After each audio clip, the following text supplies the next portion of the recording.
यामी अपने स्क्वाड से कहता है, तुम्हें मैं सच में इतना पसंद हूँ? सारे ब्लैक बुल्स उसे एक साथ कहते हैं, yes sir, we love you. और यामी बीन यामी उनसे कहता है, well it's mutual you idiots. I know video थोड़ी सी लेट है, बट पार्ट 14 लेके फाइनली आपका भाई आ गया है।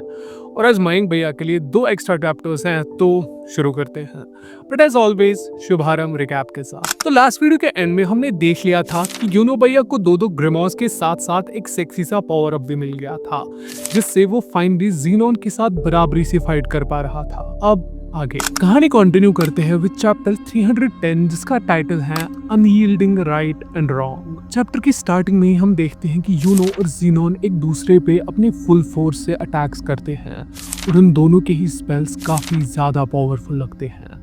तभी ज़ीनोन यूनो पे एक ऐसा अटैक करता है जिससे वो ब्लॉक नहीं कर पाता और वो लिटरली स्पेस को काट देता है। कहानी पास्ट में ट्रांजिशन करती है, जहां ज़ीनोन अपने बड़े भाई से कहता है कि सभी कमजोर लोगों को बचा पाना इम्पॉसिबल है, जिसके आंसर में उसका बड़ा भाई कहता है, फिर हम इन सबको टेम्परेरली डिस्ट्रॉय करके इनको ऐसी बॉडीज के साथ रिवाइव करेंगे जो कभी नहीं मरेगी। डेविल्स की पावर यूज करके हम 4 ज़ोग्रेटिस सिबलिंग्स एक नई इंसानियत को जन्म देंगे और एक ऐसा स्पेड किंगडम बनाएंगे जहां के लोगों को मौत का डर नहीं होगा। A truly peaceful spade kingdom. Zenon का बड़ा भाई कौन है? इसका आंसर सबको शॉक करने वाला है, बट फिलहाल के लिए कहानी पे फोकस करते हैं। कहानी प्रेजेंट में शिफ्ट होती है, जहां ज़ीनोन यूनो से कहता है कि ये सब कुछ मेरे किंगडम के लिए है, और वो उस पे इतना स्ट्रॉन्ग अटैक करता है जिससे लिटरली वो रॉयल पैलेस गिरने लगता है। वो कहता है कि इस बार सब खत्म होगा क्योंकि मैंने यूनो के सारे स्टार्स को डिस्ट्रॉय कर दिया है और उसके पास अभी भी मेरे डेविल हार्ट को डिस्ट्रॉय करने का कोई तरीका नहीं है। आगे हमें पता लगता है कि एक मेज तभी सेंट स्टेज अचीव कर सकता है जब उसके और उसकी स्पिरिट के बीच 100% रेजोनेंस हो। और सिंस अपने यूनो भैया इतनी बार मुझ को टक से छू करके वापस आ गए थे, तो उन्होंने फाइनली सेंट स्टेज अचीव कर लिया है। ज़ीनोन उससे फिर से कहता है कि ओवरवेलमिंग पावर के सामने कोई भी चीज मायने नहीं रखती, एंड आई विल। लेकिन इस बार यूनो उससे कहता है कि जितना पावरफुल एक मेज होता है वो उतनी ही ज्यादा स्टार्स को पैदा करता है। एंड हाँ, तुम्हारा मतलब है ये फाइट मैच जीत गया। और वो लिटरली ज़ीनोन को आलू की तरह बीच से काट देता है। एंड इसी डिसरेस्पेक्टफुल नोट पे ये चैप्टर एंड हो जाता है। कहानी कंटिन्यू करते हैं विद चैप्टर 311, जिसका टाइटल है मेक होम अलाइव। हम देखते हैं कि ज़ीनोन भैया अपना कटवाने के बाद यूनो से कहता है, तुमसे पहली बार मिलने के बाद ही मुझे ऐसा लगा था कि हम दोनों में कोई चीज सेम है, लेकिन फिर हमें किस चीज ने अलग बनाया? जिसके आंसर में यूनो उससे कहता है कि मुझे पता नहीं, मैंने अभी भी उस प्रॉमिस को पूरा नहीं किया है जो मैंने आस्था के साथ किया था। बेसिकली टाबटा जी ने यहाँ यूनो और ज़ीनोन के बीच पैरेलल्स ड्रा किए हैं और हमें ऐसा दिखाया है कि अगर यूनो के पास आस्था नहीं होता तो वो क्या बन सकता था। एनीवेज, तभी हम देखते हैं कि हमारे आस्था भैया कासल को गिरता देख फ्रीक आउट हो जाते हैं, बट नागटू उससे कहता है, लगता है यूनो ने ज़ीनोन को हरा दिया है। ये सुन के आस्था खुश होने ही वाला होता है कि नागटू उससे कहता है कि अगर हमने तीनों डार्क ट्रेड मेंबर्स को हरा दिया है, फिर भी हेल के गेट्स बंद क्यों नहीं हो रहे? हम देखते हैं कि हेल के गेट से अभी भी बहुत सारे डेविल्स ह्यूमन वर्ल्ड में एंटर कर रहे हैं और इसी के साथ कहानी मॉरिस और डॉर्थी की फाइट पे शिफ्ट हो जाती है, जहां हम देखते हैं कि मॉरिस ने डॉर्थी के साथ साथ कॉन्वेक्टिंग के लोटस को भी कम्प्लीटली ओवरपावर कर दिया है। मॉरिस उनको बोलता है कि मैं अल्टीमेट डेविल लूसिफेरो के लिए बस एक मैसेंजर की तरह काम कर रहा हूँ, और इसी के साथ उसके फोरहेड पे एक माउथ लाइक स्ट्रक्चर अपीयर हो जाता है, जिसके थ्रू लूसिफेरो उससे कहता है कि तुम डांटे से बहुत ज्यादा समझदार हो, बस एक बार हल्का सेकंड गेट ओपन हो जाए,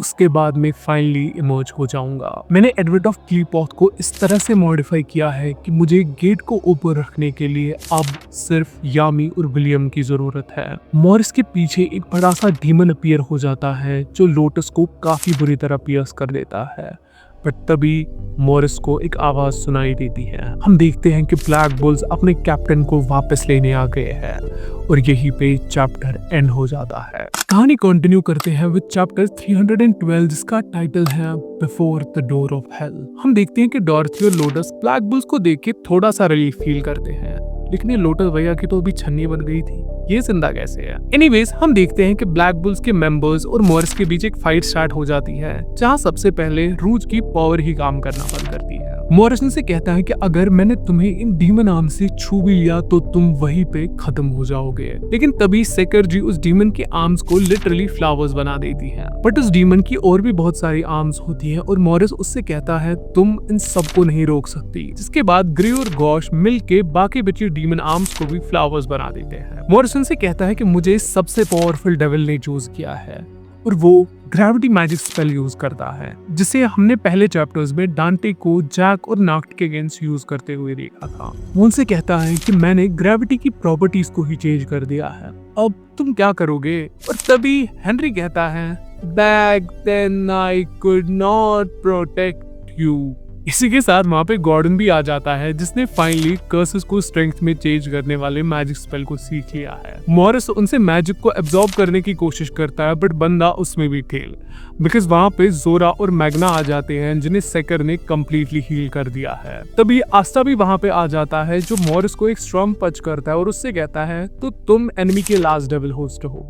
वेल, हमें फर्क नहीं पड़ता, हमें तुमसे बस एक बात कहनी है, हमें शांति से अपना कैप्टन वापस कर दो। सारे ब्लैक बुल्स एक कूल सा पोज हिट करते हैं और यही पे चैप्टर एंड हो जाता है। कहानी कंटिन्यू करते हैं विद चैप्टर 313, जिसका टाइटल है the captain of the black bulls. Chapter की स्टार्टिंग यामी के पास से होती है, जहां लोग उसके मैजिक टाइप और फॉरेनर होने की वजह से उससे हेट कर रहे होते हैं। बट एज वी नो, अपने जूलियस चचा उसका मैजिक टाइप देख के उससे मैजिक नाइट्स ज्वाइन करवा देते हैं, जहां वो नाफ और मॉर्गन के साथ साथ बाकी कैप्टन से भी मिलता है, जो उसे फाइनली अपने बीच एक्सेप्ट करते हैं। आगे हम देखते हैं कि कैसे मॉर्गन और उसके बीच फ्रेंडशिप होती है, जिसके बाद एज वी नो मॉर्गन की ट्रेजिक डेथ हो जाती है और यामी उसके ग्रेव पे ये प्रॉमिस करता है कि वो ऐसे लोगों के लिए एक स्क्वाड बनाएगा जिन्हें दुनिया में कोई एक्सेप्ट नहीं करना चाहता। कहानी यामी के एब्डक्शन पे फास्ट फॉरवर्ड करती है, जहाँ यामी को कैप्चर करके रखा गया है और वो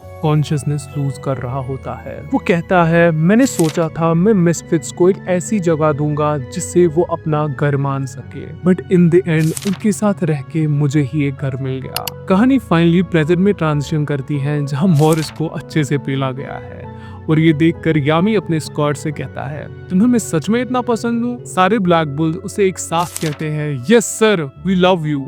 और यामी बीन यामी उनसे कहता है well it's mutual you idiots. And यही पे चैप्टर एंड हो जाता है। कहानी कंटिन्यू करते हैं विद चैप्टर 314, जिसका टाइटल है द मास। चैप्टर की स्टार्टिंग में ही हम पहले कवर किए गए चैप्टर्स का एक फ्लैशबैक सीन देखते हैं, जहां मेरिलियोना उस एंशिएंट डीमन को अकेले डिफीट कर देती है। अब कहानी आगे बढ़ती है, जहां मेरिलियोना हेल से आ रहे और डेविल्स के साथ फाइट करने के लिए जाती है। यहाँ से हम देखते हैं कि क्लोवर किंगडम की टीम और पात्रे यामी और विलियम को क्लीपाथ से उठाने के लिए जाती है, बट तभी लूसिफेरो मॉरिस से कहता है तुम्हारी सर्विसेज के लिए थैंक यू, और इसी के साथ वो उसे कंज्यूम करने लग जाता है। वो कहता है सिंस मैंने अब मॉरिस का सारा लाइफ फोर्स कंज्यूम कर दिया है, अब हेल के गेट्स पहले से भी ज्यादा फास्ट ओपन होंगे। और हाँ, मेरे लिए अगर एडवेंट ऑफ क्लीपॉथ एब्सेंट भी हो, तब भी मैं हेल के लो लेवल डेविल्स के साथ अंडरवर्ल्ड से ही इंटरफेयर कर सकता हूँ। और ये चीज पहले भी हम एनवे में देख चुके हैं, जब वो लीबा के थ्रू लीस्ट्रा को मारता है। हम देखते हैं कि हेल का सेकंड गेट भी ओपन हो जाता है और वहां से काउंटलेस डेविल्स ह्यूमन वर्ल्ड में आने लगते हैं। वो सारे डेविल्स एक साथ कंबाइन होने लगते हैं और लूसिफेरो कहता है कि मैं हेल के पहले 2 लेवल्स के सभी डेविल्स को एक साथ कंबाइन करके अपने लिए एक वेसल बनाने वाला हूँ, जिसमें मैं फाइनली खुद को मैनिफेस्ट करूंगा। हम देखते हैं कि वहां पे नारुतो के टेंटेल जैसा ही एक ह्यूज वेसल अपीयर होता है, जिसमें उन सब डेविल्स की पावर और उनके मैजिक एट्रीब्यूट्स हैं। इसी के साथ ब्लैक बुल्स का पूरा स्क्वाड उस पे अटैक करने के लिए जाता है और यही पे चैप्टर एंड होता है। यहाँ से आगे स्टोरी बस पीक करने वाली है, so hit that like button and bye subscribe. Literally 82% से ज्यादा लोग वीडियोस देखते हैं बट सब्सक्राइब नहीं करते हैं। क्या भी बोलूं मैं आप। Well, that's good today guys, I will see you in the next one. Till then stay culture, bye bye, sayonara।